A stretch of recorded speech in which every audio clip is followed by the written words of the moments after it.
Et une petite actu sur Frandroid, toujours plus d'écran, le pick-up électrique Endurance révèle son intérieur connecté 3 mois après avoir intronisé son pick-up électrique Endurance. Le constructeur américain Lordstown Motors montre les premières images de son habitacle avant, et le moins qu'on puisse dire c'est que le véhicule ne manquera pas d'écran. Alors, découvrons cette photo directement. Effectivement, très gros écran central avec 3 écrans différents, ça me rappelle un petit peu la Honda E pour le coup. Celui de la Honda E est peut-être encore plus long. Alors, poursuivons l'article. En novembre 2019, Landstorm Motors s'était laissé aller un petit pied de nez envers Tesla en révélant un pick-up électrique inédit commercialisé à 52 000 euros, enfin dollars, juste avant l'annonce du Cybertruck. Mais à l'époque, aucun prototype du véhicule annoncé n'avait encore été construit. Seules quelques photos nous donnaient une idée de son futur design, un peu mince pour tenter de faire de l'ombre au projet d'Elon Musk. Depuis, Lordstown s'est retroussé les manches et a poursuivi son projet avec entrain en juin dernier. Le constructeur américain a officialisé son pick-up branché nommé Endurance, tout en gardant le mystère de l'habitacle du bolide. Le secret est désormais levé par le constructeur qui a dévoilé une série de photos sur Twitter. Donc là, il y a une autre photo d'un différent angle du coup. Ouais, c'est pas moche après, voilà. À quoi devront s'attendre les futurs utilisateurs du pick-up?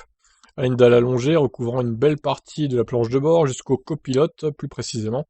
Cette surface numérique se décompose en 3 écrans aux fonctionnalités différentes. Écran de gauche, information de conduite, météo, mode, vitesse. Écran central, état et statut du véhicule, batterie, kilomètres restant. Écran de droite, système d'infodivertissement, navigation, appel, application. Ouais, c'est un peu le même principe que la Honda E. Franchement, là, ils se sont inspirés, je pense, de la petite Honda E. Le reste de l'habitacle ne respire pas non plus la sobriété, mais rappelons-le, ce véhicule se destine avant tout aux professionnels, précisait la marque il y a un an, bien que ses précommandes aient aussi été ouvertes au grand public. Pour 52 000 $, environ 45 000 euros hors taxes, le 5 places électrique profite d'une autonomie de 400 km EPA, d'une puissance de 600 chevaux et d'une vitesse max de 128 km/h. 128 seulement? Pour 600 chevaux? Ça c'est étonnant. Ça c'est très étonnant. Ajouter une capacité de remorquage de 3400 kg tout de même, combinée à des roues de 20 pouces et des mises à jour logicielles à distance, over the air, la production du véhicule devrait initialement débuter fin 2020, mais la pandémie du coronavirus a retardé le calendrier du fabricant de plusieurs mois. Les 40 000 premiers clients ayant réservé leur endurance devront encore prendre leur mal en patience. Avec 40 000 quand même, hein, c'est pas si mal. Hein. Pour une marque inconnue, pour le coup, c'est pas si mal. Voilà, donc je vous laisse commenter hein, la photo du tableau de bord. Je trouve il est pas moche l'écran, et il est pas très haut si je puis dire. Il est super long, mais niveau hauteur, il est pas hyper long, mais en même temps ça suffit. Ouais, c'est pas, il a pas besoin de plus, donc ouais, ça a pas l'air mal a priori.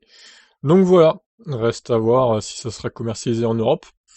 Je pense pas, mais bon, dans quelques années peut-être, on ne sait jamais.